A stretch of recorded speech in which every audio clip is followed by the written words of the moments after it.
Come on in and welcome to my life on YouTube. Today, welcome to our kitchen studio. Yep, we are in the kitchen. Why am I in the kitchen today? Because today I want to talk to you about a set that you cannot change the physical places of the set. Yes, there's a lot I would rather have going on this set than what you see. What you see is just the way the kitchen is, and I can't change this one way or the other. I can't make it bigger, can't make it smaller, can't move things. But I can tell a story through what's there. Let's look around the kitchen and take a look. If you really look at the kitchen, you will notice that I am saying quite a few different things with this kitchen. It does say that someone actually works here and cooks here because it really is my kitchen, and I really do cook here and work here. Now, the one thing that I do have going for me is I do change up this side of the kitchen. Why do I change up this side of the kitchen? Because I also want to tell you that I like to make things change. I like to do, you see me talk about decorating every once in a while. Well, this gives you a sort of an indication that that sort of will happen, that things will change. I try to focus it in on more along the lines of just something different. Does this always have some significance to the video? No, and I could be doing a better job at making it have some significance to the video, but a lot of times I just do it because, well, it's something that I'm into that at that moment. But let's take a look at the kitchen in a different setup. So I changed it up. What did I change? The only difference now is what? What does this kitchen say about the person who is in this kitchen? I left the foreground for a reason, because I really didn't want to change any of that, because this is part of the focus up here. In the background, the difference is not as amazingly noticeable, but it is noticeable. What things have you noticed? Let me step out of the picture so you can take a better look.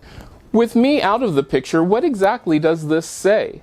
What does it say about the person who uses this kitchen? Is this somebody who actually cooks? Is it somebody who doesn't cook? The background can play a big part in what you have going on. It can tell a lot about your character. Let's try a different background. The background now is different just a bit. It's still pretty, it's still nice, but it also doesn't say this person actually cooks. In fact, it says it's probably a kitchen that's just there because there has to be a kitchen in the house. If you notice closely, there's nothing out that says this person is actually a cook. Why is this important? Well, if I'm doing a cooking show and I have nothing that says that I actually cook, you begin to question what I do, or if this is a set, do people actually live here? You also begin to question my authority on different things, like, okay, it's nice and everything, but is that all that this is about? Making things look pretty.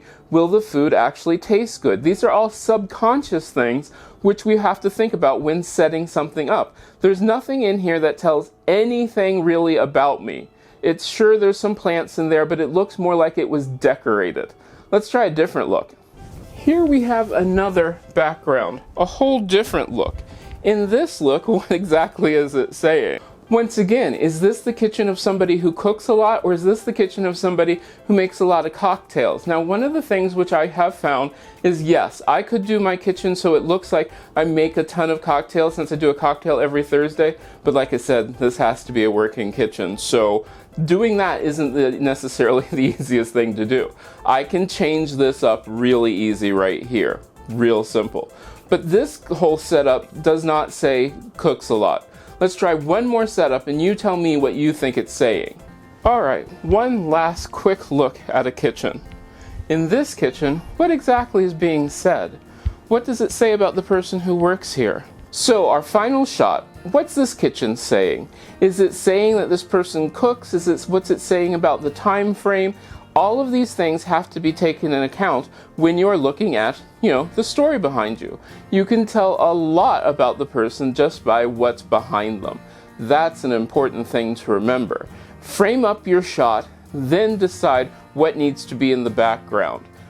Go back to that previous, where I talk about your background, where we talk about gathering up even the things like for the bookcase, where it tells your story and tells a little bit more about the story, because you're going to find out that those little things in the background will help promote, will help sell your story and make it real. Well, what did you think about this? Let me know down in the comments. If this is your first time here, remember to subscribe. Every Saturday is My Life on YouTube, where I tell you what I go through to make my backgrounds and to make my YouTube channel a little bit better. And honestly, this is one of the cool ones because this time it was what I really do to get that background to work for me, and that's why the foreground is so important. So I hope I get to see you again next time.